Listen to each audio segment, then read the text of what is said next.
Hello, and welcome to Assemblies of the World with me, Anna Isabel. And I'm delighted because today I have Marc Horn with me, who is responsible for founding the Peacekeepers.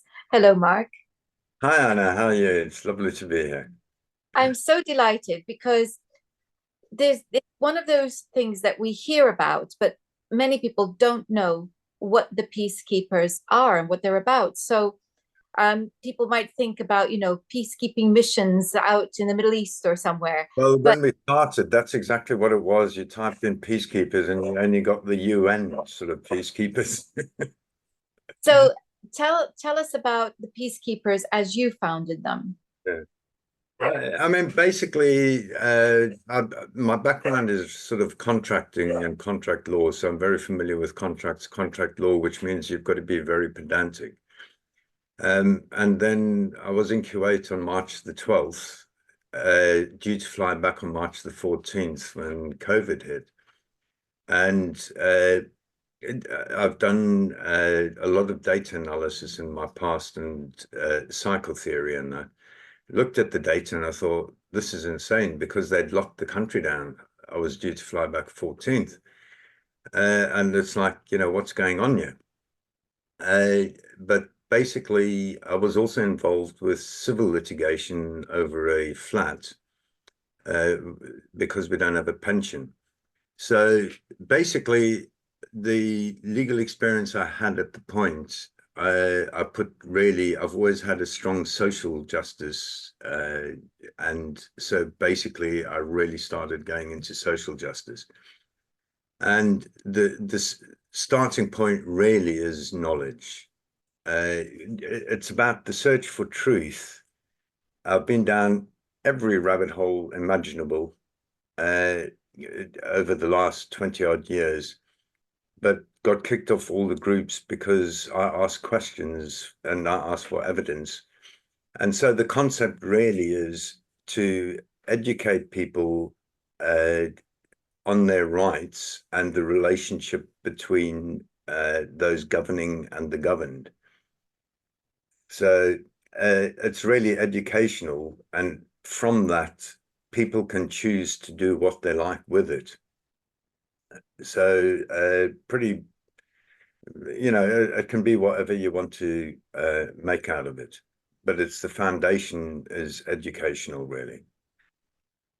Okay, so this is a kind of training in law. Yeah, it's generally you'll find it's not that it's anything new that you don't know. It's just put into a different language. Innately, we know right from wrong, and that there's called conscience. And so we know fair and just. All kids know this, all adults know this. And so, really, it's about just putting it into a different context, what we know in law. So, You're right that it is innate, because I remember seeing footage of an experiment that was done with toddlers. mm, The toddlers came into a room, and there were sweets that were mhm, available to them. yeah, So that I can't remember. I think it was, those bubble gum mm, machine type thing. It was that type of thing where they could actually see them. And it was very interesting because as they came in, they were aware that one of the children didn't actually have any mm, in his. And it was really interesting because the others didn't weren't happy about that. They didn't quite know what to do about it, some of them. that, Others thought, okay, I'm going to share mine. But what was mm, very clear is that they all knew that that wasn't fair. And I yeah, think this comes back to natural law. You're talking about a yeah, conscience, something that's innate.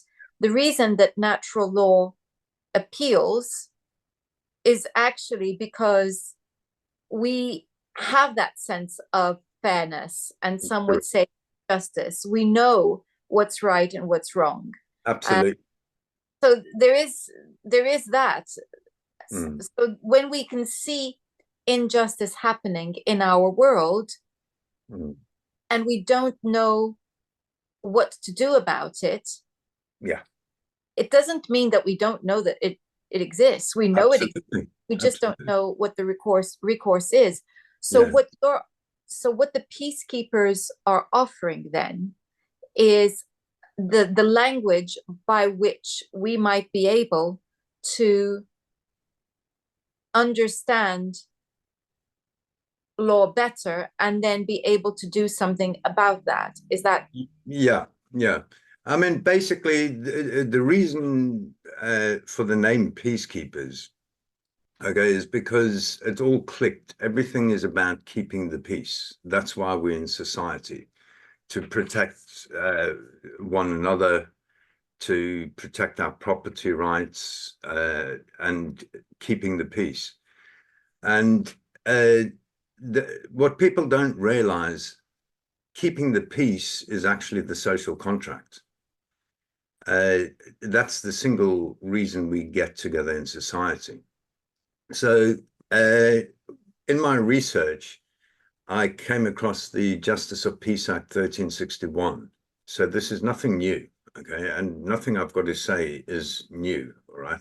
It's all there, it's all available. I just literally took a palette of paint and painted a different picture from what you innately know.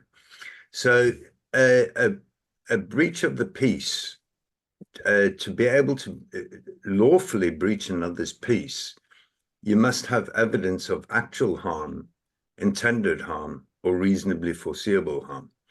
Reasonable foreseeable harm is basically negligence law, so that you don't act negligently. And that's what everything boils down to. So before, for instance, a police interaction or a council interaction or any interaction, they need lawful excuse to breach your peace. And then must be about 7, 8 years ago, whilst I was working with a property and trust, I did a course with somebody in London. And one of the chaps mentioned this thing called the Senior Courts Act, Section 49, which says the rules of equity prevail over the common law in the event of a conflict. So this totally affirms the supreme law of the land in the UK and most jurisdictions in the world is the rules of equity. And equity is invoked when anything goes against the conscience. They call it an unconscionable action, then remedy lies within equity. what is equity then? Equity is very simple. Equity will not suffer a wrong without a remedy. It's about fair and just. So anything which is not fair or not just. And it's about the search for truth. And I would put it as the best wording we have for natural justice as it pertains to human behavior. Okay. So I'm not talking here about scientific laws, but the rules of equity are in effect scientific, derived from over the last, well, it goes back to, however far back you want to go. We mentioned innately we know what's right or wrong. And so in essence, you can call it karma, you can call it whatever, to me, it's all energies. When somebody does a wrong, they will provide, a remedy will come. We just don't know how, we don't know when. Okay, so karma, same thing. You don't know when it's going to come kick you in the backside or not. So equity really summed up is equity will not suffer a wrong without a remedy. Equity is invoked when something's unconscionable, i.e. something goes against our conscience. Our conscience is what is the universal connector of humanity as to what is right and wrong and what is fair and just. And that there really is the summary of equity. Well, other parts of equity that are important is equity aids the vigilant and not the indolent. So what that means is basically, if you want equity, then get off your backside and do something. And really, equity is once you have the knowledge to get a remedy, provided you have the evidence to breach the other person's peace of actual harm, intended harm, or reasonably foreseeable harm, the courts must provide remedy in equity if the common law does not provide suitable remedy. And this was settled in 1615, so again, very old. And the rules of equity prevail over the common law in the event of a conflict. And we live in a common law precedent jurisdiction, which means lower courts must follow higher courts. And as this was actually in the king's, right at the top level of the courts at the time, that means quite simply every single court we go into, every justice, every judge is bound by the rules of equity. So in theory, it's simple. So why are we in such a mess of, well, injustice, unfairness, attacks on our humanity and our world without there being any redress whatsoever? Okay. Human nature, quite simply. My mother hated it when I came, well, she still hates it when I say this, but basically human nature is to do as little as possible for as much as possible. So every single person could do more to help themselves or help others, but most people, in the real world, we have to provide, which means we have to go out to work, into the rat race, all of that. I've been there, done that. Fortunately, I'm out of that pretty much. But because we do as little as possible for as much as possible, and that's a very blanket statement, but I've not seen anybody where it doesn't apply to, because it's doing as much as possible. We can always do more for ourselves and we can always do more for others. But like I say, it's human nature. And then I'm sure people are very familiar with the saying, it takes a few good men to do nothing for tyranny to prevail. So again, going back to the energy, you can't create or destroy energy. It just gets transmuted and everything's a reflection and it always needs to be in balance. So if it takes a few good people to do nothing for tyranny to prevail, i.e. if we're living too many of us too much in the material realm, then the mirror image of that simply means it takes a few good people to do something for tyranny to fail. And that's the philosophy and the ethos behind what we're doing, is by applying knowledge. The system is actually fair and just. The problem is not the system. It's basically people are not doing their jobs properly in the judiciary and the whole legal profession. So this goes from top to bottom. And we need to accept that we actually have caused this problem ourselves. We can only blame ourselves. We could have done something. We've turned a blind eye when we know something's been wrong. That there has allowed the breach of peace, because when we see something wrong, we actually are failing in our social obligation to keep the peace by allowing somebody else to do harm, or it's reasonably foreseeable they'll do harm. So once we start to accept that we actually are the biggest part of the problem, and accept that the judiciary, the legal professional, the politicians, the whole katuti, they're just doing as little as possible. They're nothing more than bullies. bullies will take a little bit and a little bit more and a little bit more, and we just need to learn to draw the line. And then that's why I say it takes a few good people to do something for tyranny to fail. And that is what the peacekeepers are trying to address. Get the knowledge. Knowledge builds confidence. Confidence builds courage. And then when people are courageous enough to stand up, and now after 2 years, we've learned a huge amount. And I had my liability order turned over 2 days ago in the magistrates' court for the simple reason the 3 magistrates and legal advisor were not doing their job. The court audit, of course, that we've got sets out what their job is, and all you need is the tick sheet. And if they're not doing their job, then you can get the order turned over, i.e. accountability. So it's about holding people to account where they are either intentionally or unintentionally causing others harm. And it's not, it's not corruption, because to me, corruption is centrally organized. It's purely, they do what's easiest. And that's human nature. So there's something called the observer effect. I don't know if people have heard of the dual slit experiment over 100 years ago, but basically the observer effect changes behavior.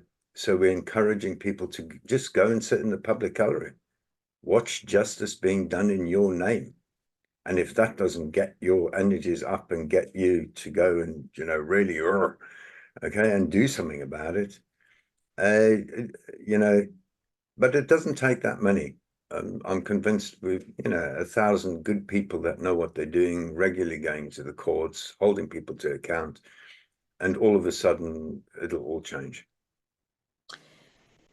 There's quite a lot in what you've just said, and I guess you kind of answered my next question, which is there for people. This seems to be an insurmountable obstacle because from their perspective, the system is rigged, and it's a bit like the gambling houses. The house always wins. And well, I've just proven last week that it's not rigged.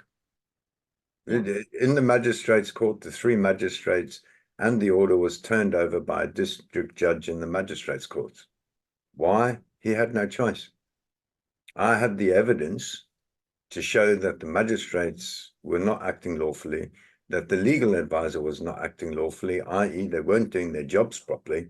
He had no choice but to set aside the liability order.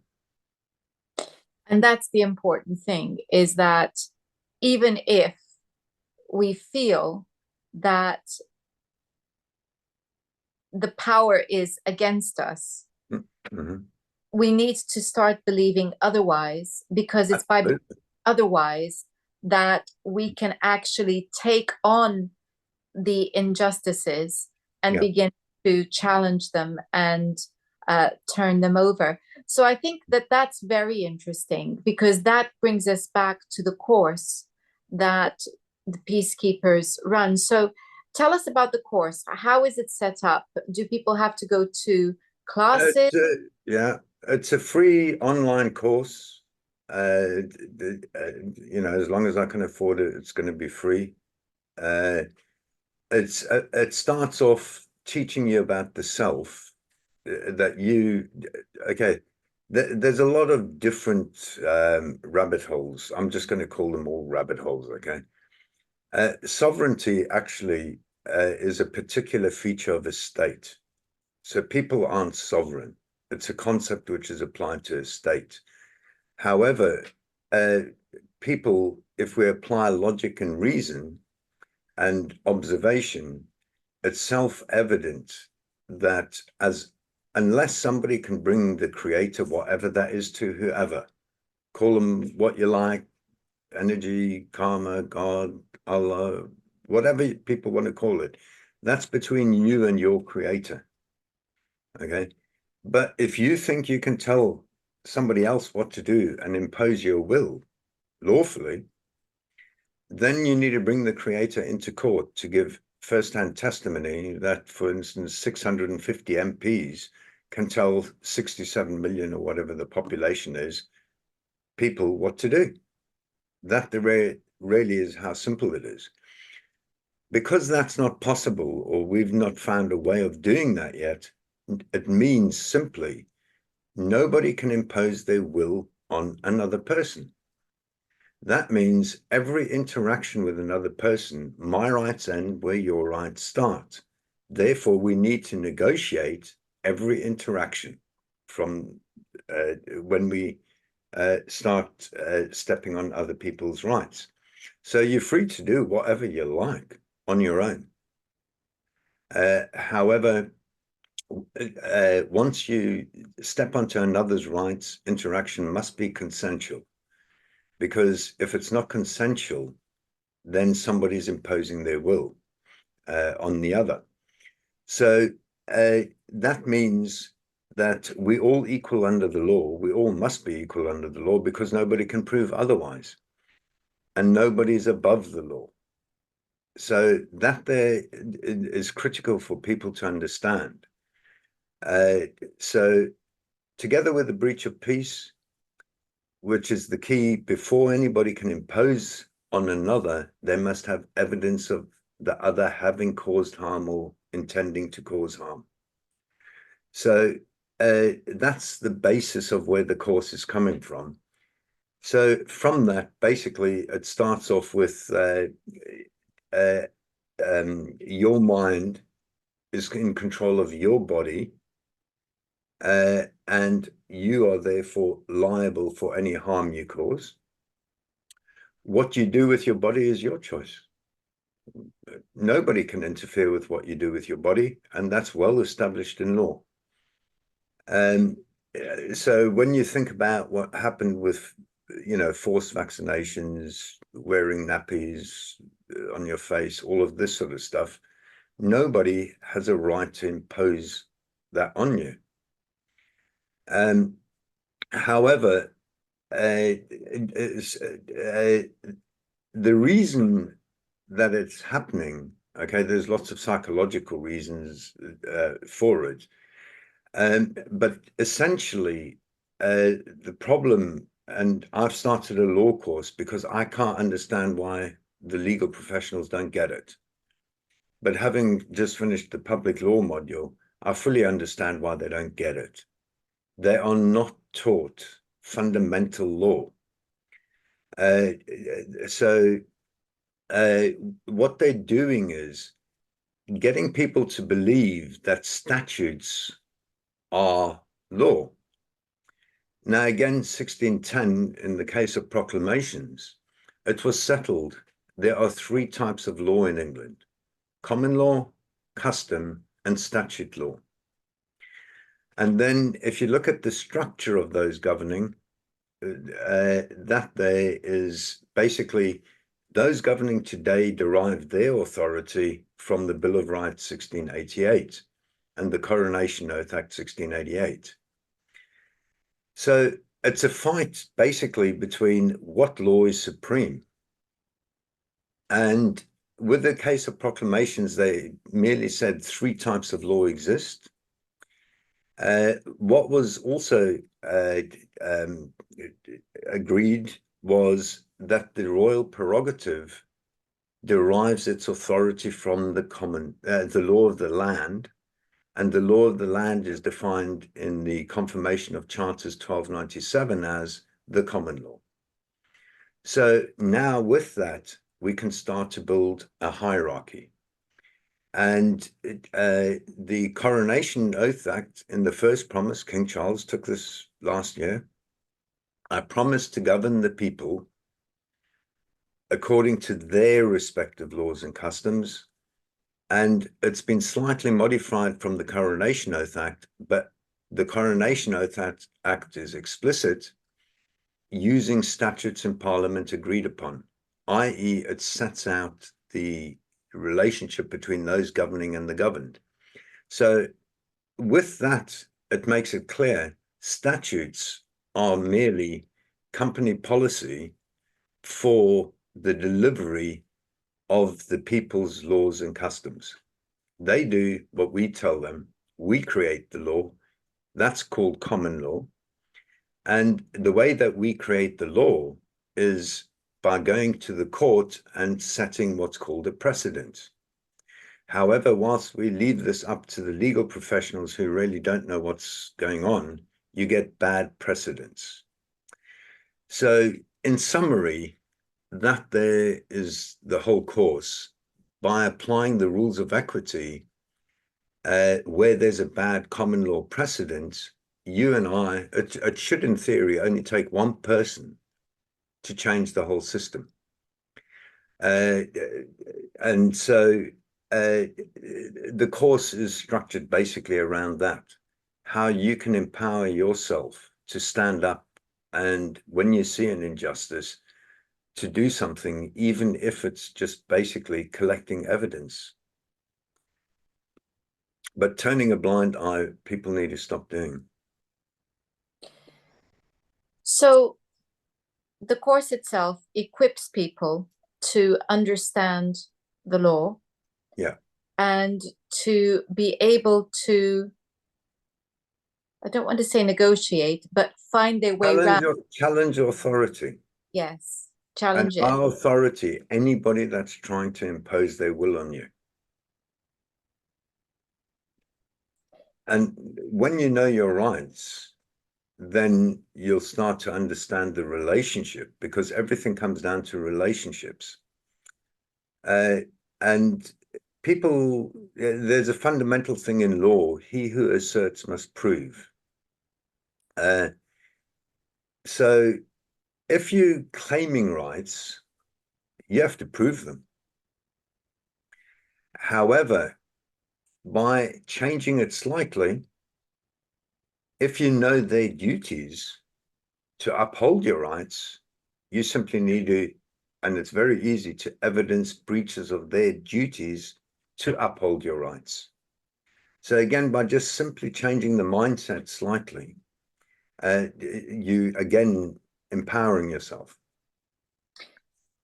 So people in public office, do they swear an oath also? We heard about this, the king swearing an oath, which really says that he is there to basically look after the laws of his people. Yeah. This is common law. Yeah. What about other holders of office? Right. Basically, lawful governance is derived from the first promise of the Coronation Oath Act, and that is to govern us according to our laws and customs. And we create law either in private. You and I actually have created the law here. We have an agreement, we have consent, and therefore it's enforceable. If there's consideration, you can enforce it in a court. So we create our law, and when we have misunderstandings, we resolve that in a public dispute resolution system. And that there's the second promise, the the independent judiciary. So the king's job is, firstly, to govern us according to our laws, and secondly, provide us the place to make our laws, which is an independent judiciary. So those are the only two things of relevance. The church have no interest in that.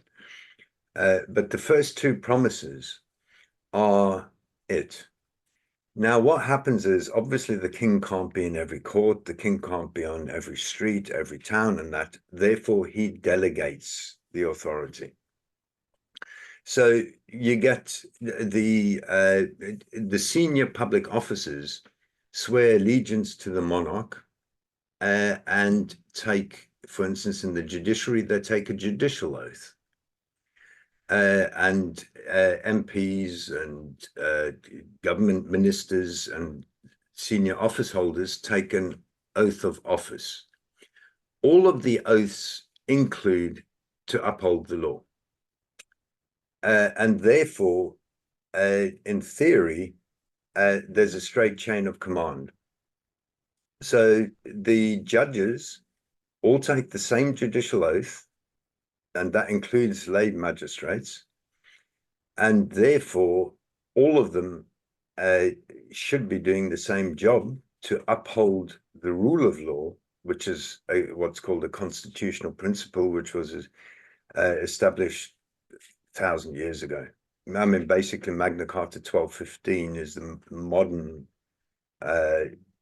document, even though it's not valid. However, it establishes the rule of law as the primary constitutional principle, because at the time, the monarch was head of the legislature, head of the executive, as well as head of the judiciary, i.e. royal prerogative contained all powers to govern.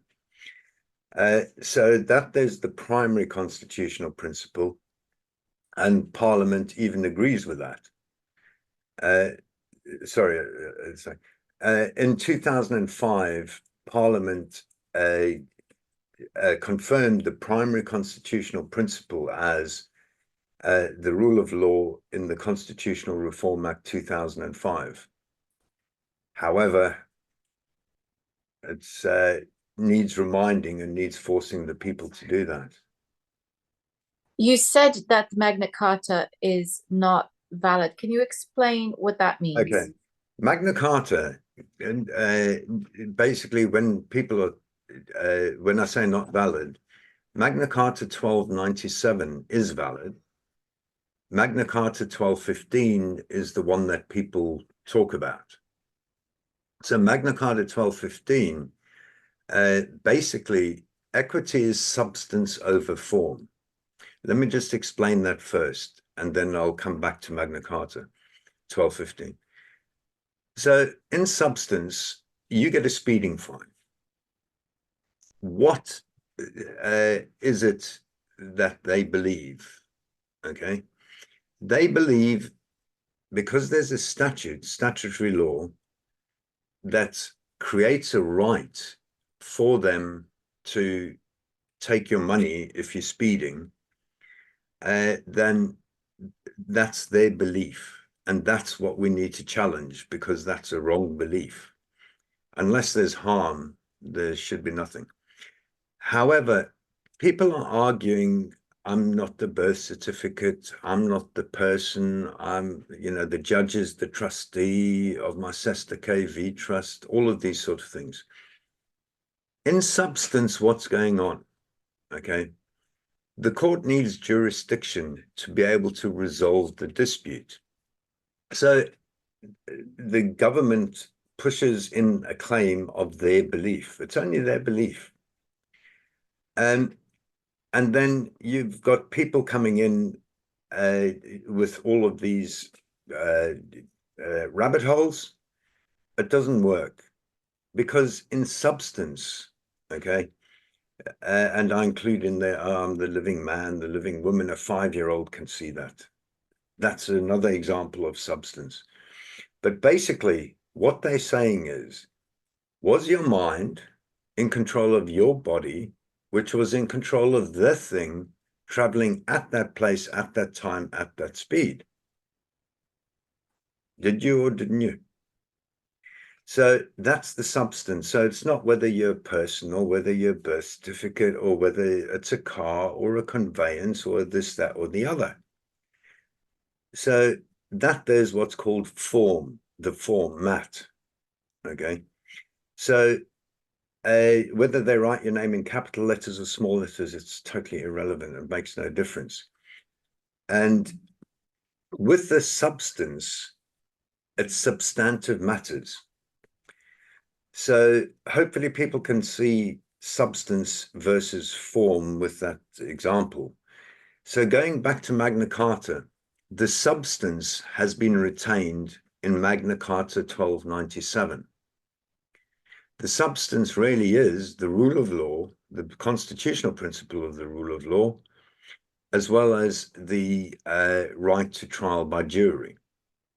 These are substantive matters, but these here, because they were long-standing customs, statutes, cannot overrule it. So the substance of Magna Carta 1215 has been carried through. However, the vast majority of Magna Carta 1215 deals with, for instance, barons and when they die, the wives' inheritances and, you know, the kids getting the title and all of this stuff. It's irrelevant. It's of absolute no relevance. Today, we've moved on from the days of the barons. We moved through the feudal society where you have the lords were all of it. Now we are moving to, we are all equal under the law and nobody's above the law. So the other thing is, they understand Magna Carta 1297. This was recently reaffirmed in 2008. Magna Carta 1297 was one of the legal arguments used for trial by jury, that nobody can be deceased of their lands without trial by jury. And that was in the House of Lords, and therefore they understand this language. But if you start talking Magna Carta 1215, and the other thing that you need to bear in mind is the king was the fountain of everything in governance. So when the king died, guess what happens? The law dies with the king. A new king takes over. And so what the kings did was something called reconfirmation of the charters.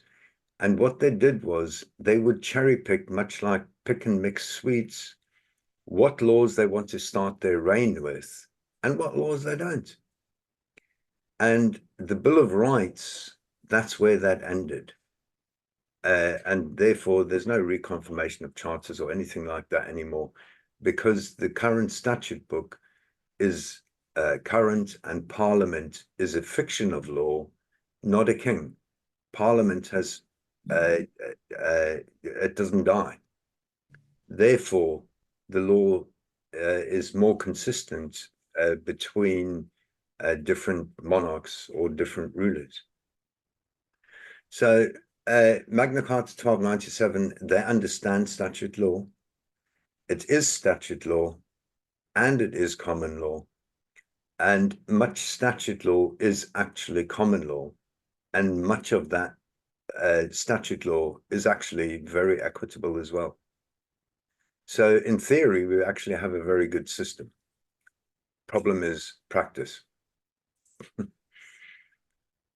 So, I want to come back to the speeding ticket. Yeah. Because you said something that was very interesting. You said they believe that they have the right to impose that upon us. So what you're saying is, if I'm understanding correctly, that rather than trying to tackle the issue by saying, well, the person you're dealing with is not who I really am because I'm a free man, free woman. The thing to do is to challenge the belief that they have the right to impose that upon you in the first place. And that takes us straight back to the breach of peace, i.e., show me any harm that I've done, any harm I intended, or any harm reasonably foreseeable. That's what we should be fighting. Not I'm a person, or I'm a living man, or I'm a birth certificate, the judge is this, they're all corrupt, blah, blah. We're asking the court the wrong question. So that's what the council tax is, what we're doing. What makes you think you can charge me council tax? So how do we do that then? Because that's I think that the thing that's really standing out for me is to actually use the word they believe, the words they believe. Absolutely. Which then everybody, we are taught that the law is the law. And it's just the way it is. It's a fact. It's a fait accompli. It's done. And, that's the way it is. Yeah. But what you're saying is, which is really, I think, very, very important, is that the law itself is based on a belief. And no, you need to distinguish. Just go back to what I said. In 1610, they identified three sources of law. common law, custom, and statute law. Statute law is created by Parliament. Parliament believes it can impose its will on the people. Okay. And it has to be belief, because the whole thing goes right back to the belief in the divine right of kings. And absolutely. And there's a famous speech, well, not that famous. People should read it. It's up on our website. In 1610, where King James, or whichever king was there at the time, actually argued the divine right of kings. Basically, I can do what the hell I like, and nobody can stop me. And you like it or not, only God, okay, will punish me. And God himself says in the Bible that, you know, kings are his gods on earth and whatever. Okay. However, there was a lot of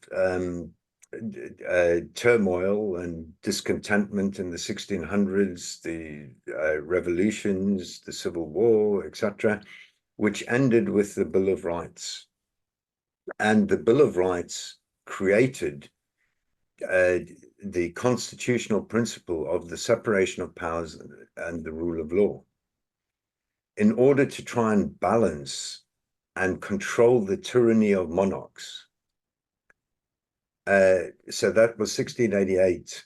And basically, today we have tyranny of Parliament. Parliament thinks it can do what it likes.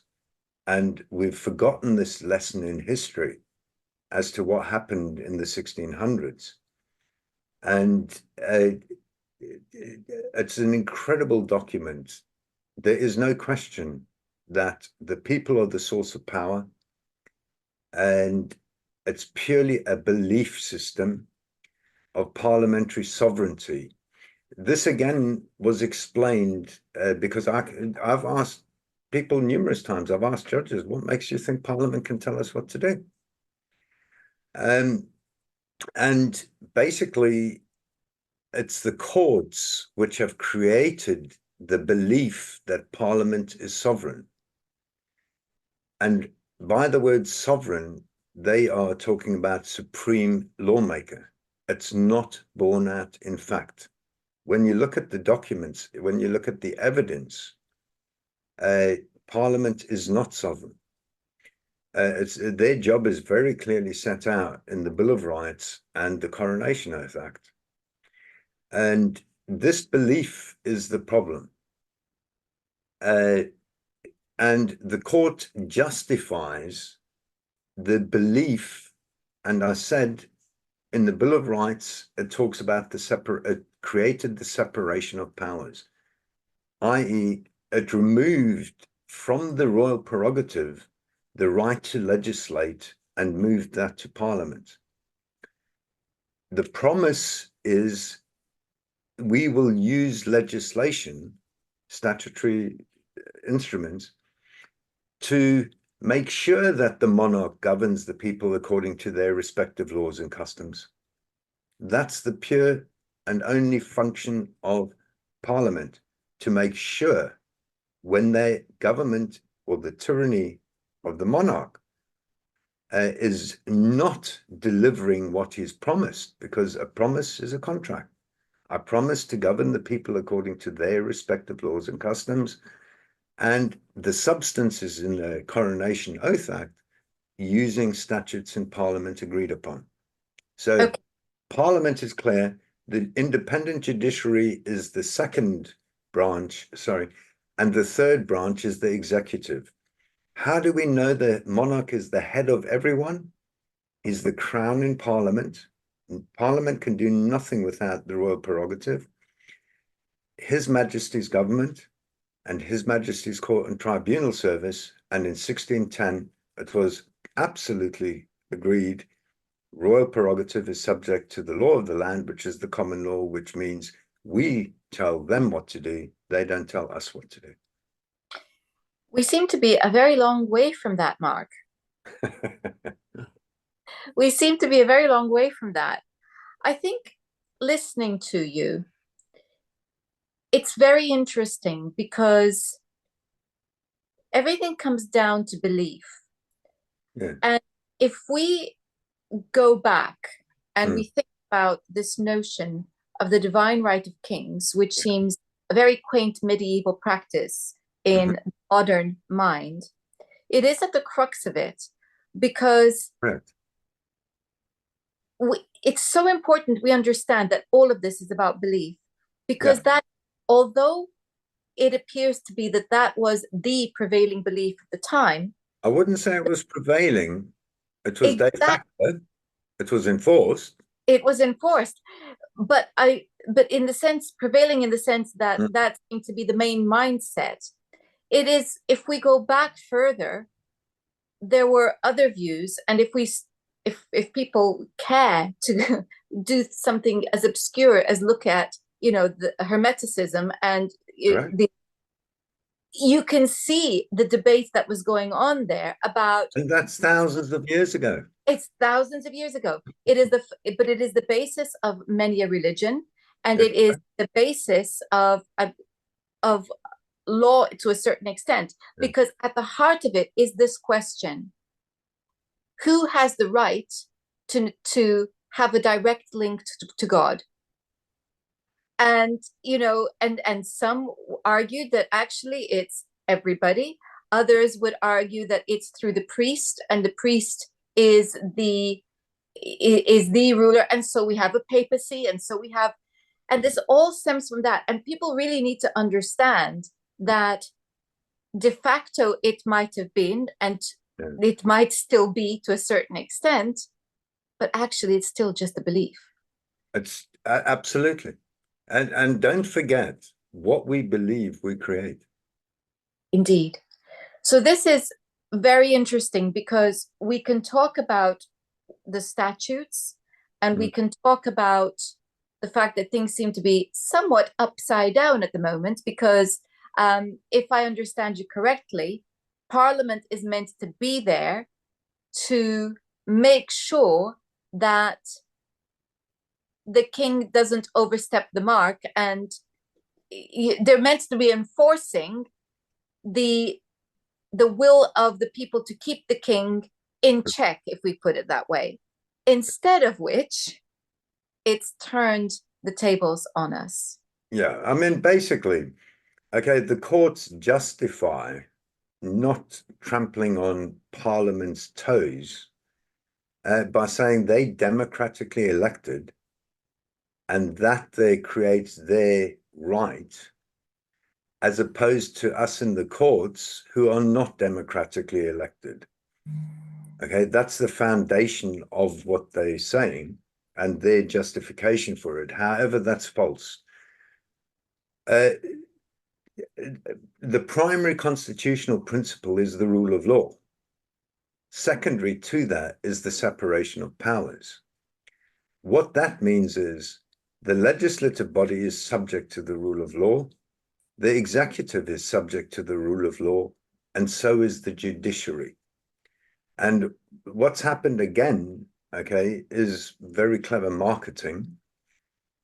Parliament's pushing of this is really, judges, they're not elected, therefore they have no right to make law. However, all three bodies are subject to the rule of law, and you and I create the rule of law by applying logic and reason to evidence based on our conscience. So, this, if I'm understanding correctly, Mm. why it's you're meant to have a jury, because the jury is determining whether the law is being applied equitably. So it's not the judge, it's the people. So it comes right back to the people, doesn't it? Okay. Recently, there was a jury trial where the prosecution even said not guilty, and the jury still found the guy guilty. Okay. That's the problem with juries. You don't know what side of bed they get out of. You don't know what their reason for giving a verdict, and that is very irrational. That's the beauty of judge-made law, because if they do not provide rational reasoning, i.e. an explanation as to how they came to their determination, it's unlawful. A jury you can't challenge. Now, recently I was involved in a jury case in Birmingham, and within this social group, one juror actually he'd met the accused, but he, occasionally sort of meet, but it's the same social group. So the social group knew that this guy was a juror, and basically they had a hung jury. 9 felt that he was guilty and 3 felt he wasn't guilty. And he turned around and said they capitulated because it turned into a matter of, I'm not staying here for another day. i.e., what actually, was any harm caused? What rationality, what reasoning? Zero. It was purely because one person dug their heels in and said, until you guys find him guilty, sorry, the 3 that found not guilty, one of them basically said, I've had enough of this. We've been here for, I don't know, 10 days at the time. Okay, he's guilty. That was his reasoning. And that's how the majority got the minority to change their view. Yet, this is fundamental. And this here is quite common with jury trials. But the real problem is there's no rationality. A jury is no different to democracy. It's mob rule. Okay, democracy is purely mob rule because they believe that the mob has the right to impose their will on the rest. So basically, the majority can impose their will on the minority. So, and the problem with that is, if nobody can impose their will on anybody else, in truth, it's totally irrational what we're doing. Okay, so we need to back up here because it feels like we've gone into a circle for which there is no remedy for the problems that we're currently facing. So just coming back then, if we're looking at the law being common law for the protection of the people, so it would seem then that, as you said, the law is created by us as individuals according to what we will or will not accept. Is that correct? No. Okay. Just be careful. Most people will tolerate and accept stuff because they invoke the brain. Okay. And that's how they justify unacceptable things. It must go back to conscience. And the conscience dictates right from wrong. That's the question that needs to be answered. That's the function of a judge or a jury. Is it right or wrong what this person has done? So what's wrong with speeding? Police do it. What's wrong with going through red lights? Police, ambulances, they all do it. So fundamentally, in law, it's not wrong to speed or to go through red lights. So red lights is a good example to show the difference here. What happens is people are trained, flashing lights, sirens, okay, make way, emergency services. I might be one that needs it one day. And so they will pull over, but the emergency service will slow down, it will check, and then it will cross, i.e. they're following the due diligence before they cross that they don't do harm knowingly. Okay. So lawfully, there's nothing wrong with going through red lights. And there are many countries in the world where you can go through red lights. I mean, what's rational about 3 o'clock in the morning if you can see a mile down the road this way, a mile down the road that way, a mile in front and a mile behind, and there's a bloody red light and you're just sitting there? The red light's ruling your life. How insane is that? Okay. However, it's illegal, i.e., they believe they can fine you. However, again, equity is in the legislation, and they updated the Sentencing Act in 2020. One of the jobs of the judge is to sentence according to actual harm, intended harm, or reasonably foreseeable harm. So 3 questions we need to ask for speeding tickets or any of this. Where's the evidence of actual harm that's been caused? Where's the evidence of intended harm? Where's the evidence of reasonably foreseeable harm? If they can't evidence any of that, they cannot fine you, which is the way it should be. So okay, so we're coming back to those principles, and we're coming back to the heart of natural law. Yeah. And so this is the test by which all should be measured. Whether it's coming from the people, so as to avoid what you've described, which is mob rule, whether it's parliament, whether it's the judges, whether it's the king, we're all meant to kind of be working together, really. Correct. Yeah. To ensure equity for absolutely everyone. And at the moment, it seems that those who are meant to be, shall we call them the guardians of law, Yeah. or the protectors of the people, have turned things so that there's an imbalance in power, but that on the side of the people, there seems to be, and I think you used the word indolence, and what was the other one you used? Ignorance. Well, yes, ignorance is the problem. Well, other than people will do as little as possible for as much as possible. Which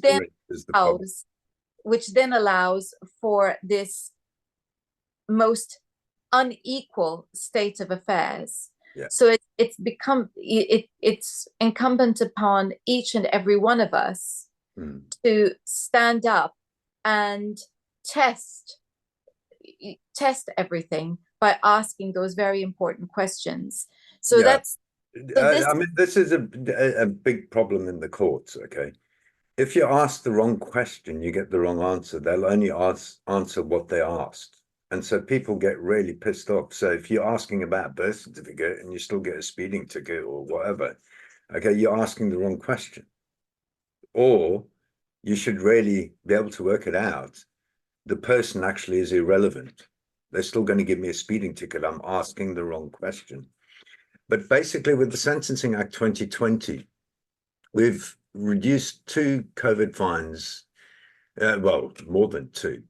One from £2,000 to £200. We've had £15,000 knocked off another one. We've had a 10,000, this not checking into a hotel thing, withdrawn. But it was clear we were telling the courts about the Sentencing Act 2020, Section 63. And the problem is, basically, there's just under 5,000 statutes and just under 100,000 statutory instruments, secondary legislation. Nobody can even read this stuff in a lifetime, let alone comprehend it or anything, which is why we need to get back to the principles underlying them. So essentially what's happening is the fractal universe, okay, is working on multiple timescales. So it's very, very clear in the courts, basically, the elder people don't know the new legislation. So literally, you've got to either we've got to force them to get current, because the system does not retrain them and make them current. So we brought to the courts Sentencing Act 2020, and this was 2 years ago, 2 or 3 years ago. Yet there's no mechanism in place to ensure that the judiciary, the judicial officers, I mean the judges, as well as the solicitors, barristers, legal professionals, they are not up to date. That seems very odd, given that in most other professions that I'm thinking of, you are required to continue professional development throughout your career in order to continue to work. Yeah. And this is the way, this is so clear. You know, we've put in appeals. You can appeal a conviction without a sentence. Where we've been dealing with youngsters, they agree with us. However, the old judges are throwing it out and saying you can't do it. You know, it's a generational change going on here. But essentially, they are so outdated, most of these, most of the judiciary and the lawyers and the barristers and the King's councils. It's just horribly out of date. But that's because we've allowed that to happen. Good. Well, I think that you have presented us with the most compelling arguments I could have thought of for everyone to be signing up for your Peacekeepers course, because it is a reminder that it is up to us, that and we therefore individually are creators. We need to understand that, and that's based on our belief system. And so that is another aspect of our conversation that I think is very important for people to take away and understand, that everything is founded on belief, and that we need to really question the belief that we have no power, and start to think about how we can go about making sure that there is equity in our world. Absolutely, it's coming. You'll see it in 10 years. In 10 years, we could use it tomorrow, today, in fact, Marc. Well, the thing is, that's the fractal, you know, the ripple effect. We've been, it's now 2 years since we've started the council tax challenge. We've got about a dozen people now that get it. Another 2 years, that's going to be over 100. And in another 2 years, it's going to be over 1,000. That's enough. You don't need, people think that you need 50% and you need so many millions of people. You don't. It takes a few good people to do nothing for tyranny to prevail. Therefore, it takes a few people to do something for it to fail. And that brings me to my next question. How do people find your Peacekeepers course? A lot of people, people that have been down rabbit holes, all of a sudden, things start to make sense. What the rabbit holes were saying just is irrational. And so they start to make sense.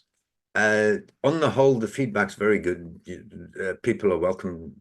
Everything's got comments there. And a lot of people, you get different types of people.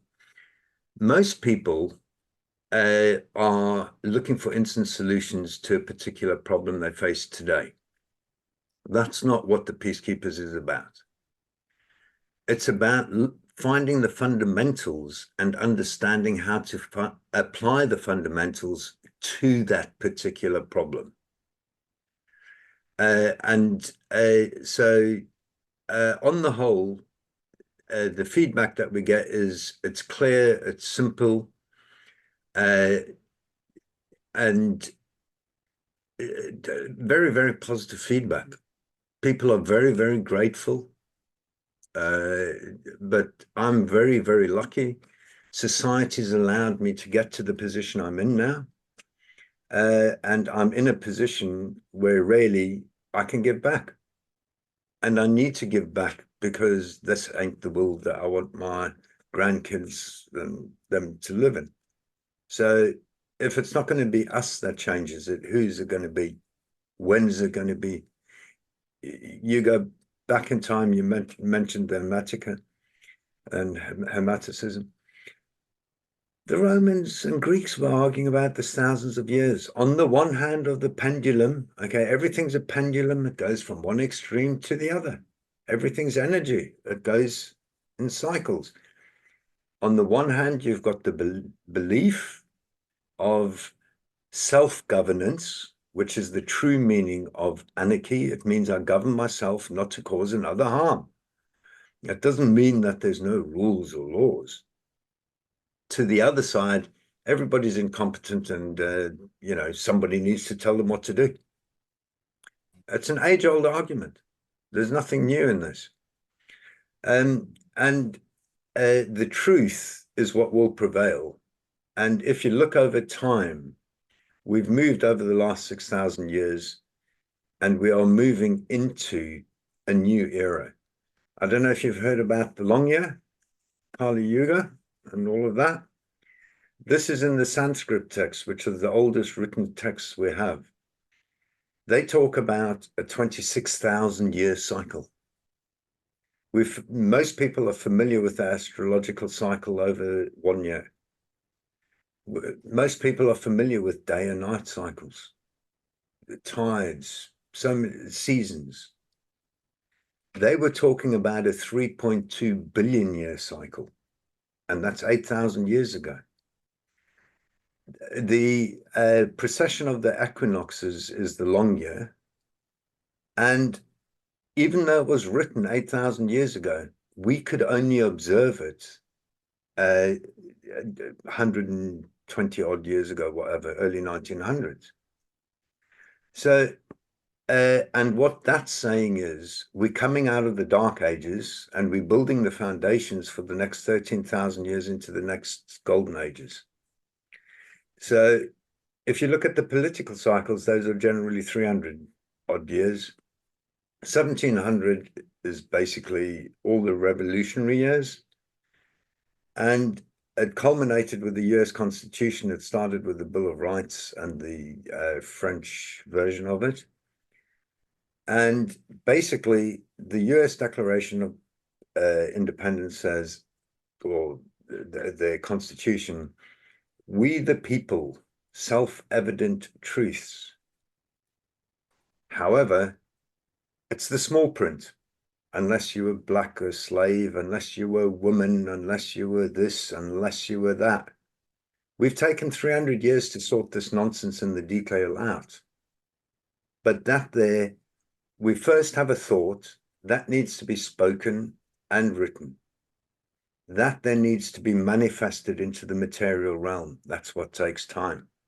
So it's taken us 300 years of discrimination law or anti-discrimination law to get to the point of what was expressed finally in the US Declaration, self-evident truths. We, the people, all are equal under the law. Nobody's above the law. So that there is, again, we need to work out the detail. Thought comes first, speech or expression, then manifesting into the material. And what we've got now is the internet. Everything is always two sides of the same coin. You get the fear mongers that the internet, that's what they're using to control us. Guess what the opposite is? That's what's going to set us free. And this is what we're finding now. Because more and more people are starting to read legislation and case law, there are so many anomalies, so many contradictions. All of this needs sorting out. And there's more of us than them. I think you know the answer to that one. That's why I say 10 years, that's it. So 10 years. So let's see if we can speed things up and get people doing your course. How do they go about finding you? It's peacekeepers.org.uk, all one word, all small letters. You simply need to sign up.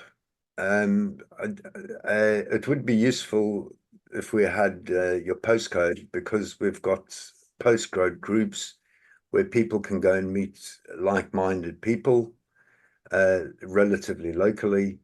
It's really the first three letters of the postcode, because I'm not interested in people's data.